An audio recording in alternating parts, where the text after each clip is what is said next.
A lot of times people are like, oh, well, I'm not sleeping because I just have a lot on my brain. Well, yeah, that's because you have depression, anxiety, just the stress of life.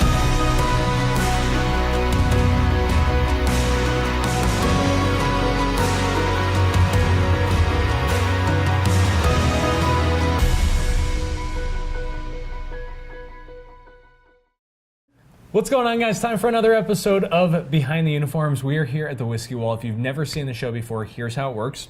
We invite on guests, active, retired, emergency responders, veterans. They come down, they tell a couple stories. At any given time, we keep an empty glass and a bottle of whiskey here as a tribute to the men and women who will never be able to join us to tell their stories. So without further ado, tell them who you are. Hi, my name is Rebecca Packard, and I'm here from Derry, New Hampshire, and my background is 15 years of emergency medical services. I was a firefighter for 7 years, and I was an EMT for 15, and I became disabled at work. So why don't we start there? Yeah. We often talk about a good day and about a bad day. What happened?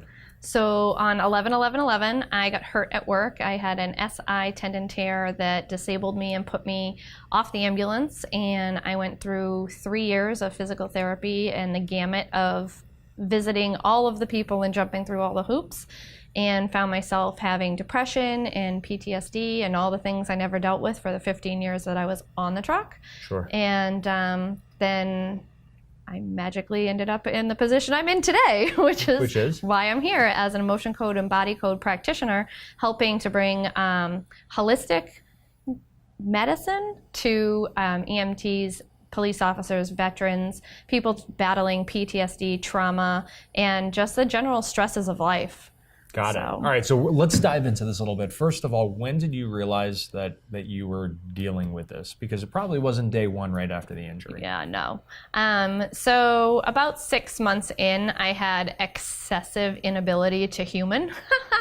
I ended up completely unable to drive. I ended up completely unable to leave my couch, and I was in pain from the injury. And the more that I sat with that, the more I realized I had anxiety. I started having nightmares. I wasn't able to leave my house. I wasn't able to be alone in my house without somebody else. Luckily, my sister lived 4 feet away in a house next door to ours, so she was able to either have us come over or she would come to my house. But when my husband wasn't home, I didn't like being alone. I didn't like going to places with a lot of people. I had a lot of anxiety in crowds for quite a few years, but I just brushed it off to, I just don't like to people anymore, because we always say that. We're like, oh, we're just not people anymore. I get that. So, and so about 6 months in, I realized there was a much bigger elephant in the room. Got it. How did you come to that conclusion, and what happened next? Pretty much just recognizing the fact that my mom was worried about me. My sister was like, this isn't you. And my husband was like, I don't know what's going on. And then I didn't really have a solution. I just kind of did what the doctors were telling me to do. And every time I brought it up, they would talk about how, well, yeah, you got hurt and now you can't go back to work. So that must be what the problem is. So just put on a smile and figure it out. And so I was like, all right. That's great advice. Clearly that worked. Yep, clearly that worked, because it took me 3 years to come full circle into a space of just like losing all hope, being done jumping through the hoops, and just sitting on the couch asking myself, what is all of this? Sure.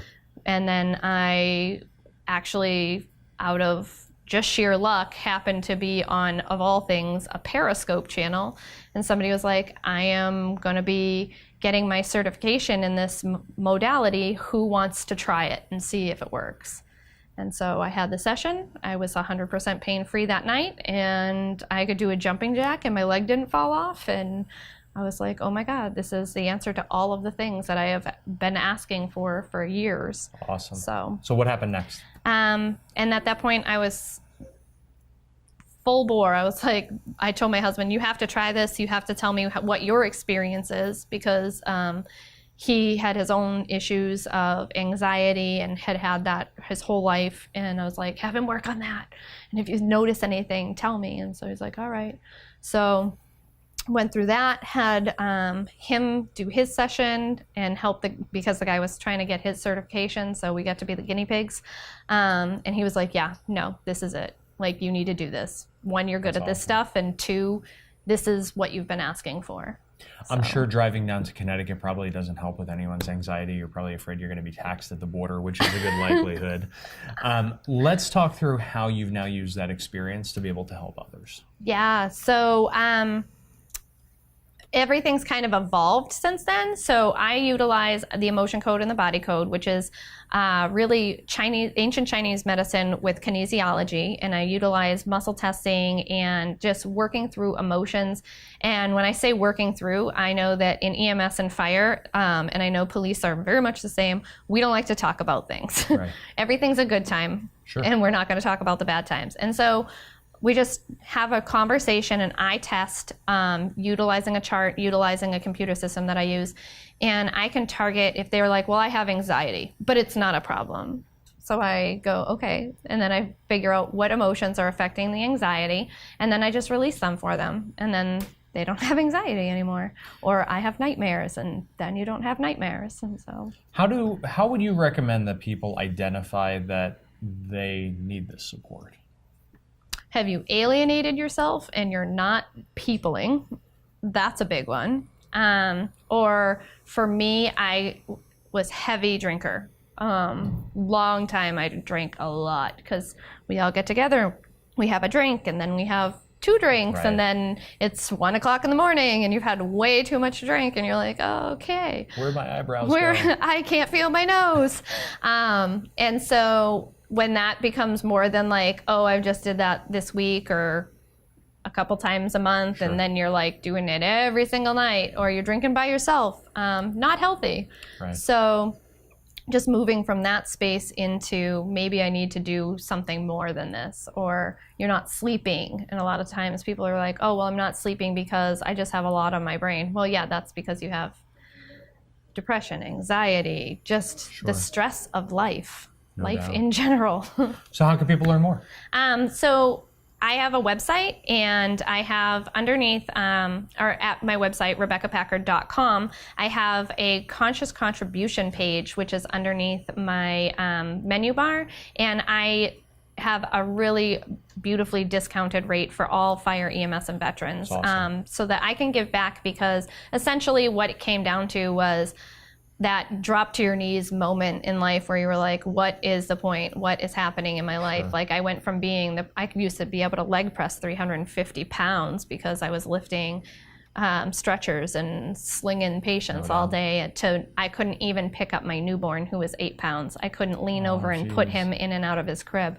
And so, not even being able to push him in a stroller. So just coming to the space of recognizing there are so many of us that they just tell us, oh, you're going to be fine. And it's not the calls that you did everything you could on, where you were like, oh, we did everything in the bag that we were supposed to do and it just didn't work out. It's the calls that you're completely helpless on that stack up against you, is what I recognized for myself. It was the ones where you were completely helpless, where everything had either already come to fruition before you got there and you were kind of like, now I just have to move people through this space, or it didn't matter what you did, you were not going to make a difference. Well, So, it's a cumulative thing, right? It's all a cumulative. It's not like just one big thing or one big incident. No. It's what adds up over the years. Yeah, and we are put into fight or flight situations. Like Joe Dispenza, like all these amazing people are coming out with all these millions of studies, which is I love, because I'm like, finally, there's backing for all of this.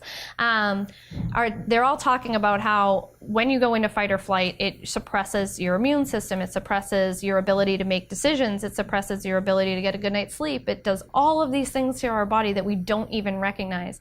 And in EMS and fire, in all of these situations that we're in, every time that tone goes off, every time that alert goes off, every time you step out of your truck or your car, which is the safe place, your fight or flight goes in full bore. Sure. And if you are doing that enough times where that's what your normal is, you're not shutting that down. So you're living in stress constantly.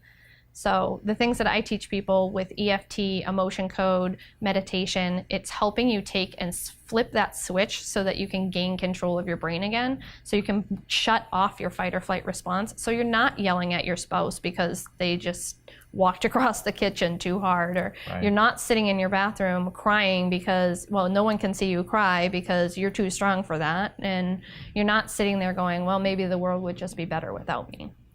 So shameless plug again, website. RebeccaPackard.com. Awesome. Yeah. And if people want to get in touch with you outside of the website, social media? Social media. I'm on IG at Rebecca Packard NH. I'm on LinkedIn as Rebecca Packard. I'm on YouTube as Rebecca Packard NH. And I am on Facebook at Rebecca Packard Live Free. Cool. Guys, every time you hit the share button on one of these videos, you help impact someone else's life. So I just want to thank you all in advance for doing that. Thank you for coming on the show. Thank you so much. Guys, thanks for watching. God bless America.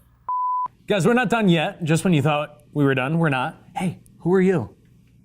Ro. What's his name? Ro. Ro? That's Yeah. Ro? Yeah. Is this your brother? Yeah. Pretty awesome. Tell me a little bit about him.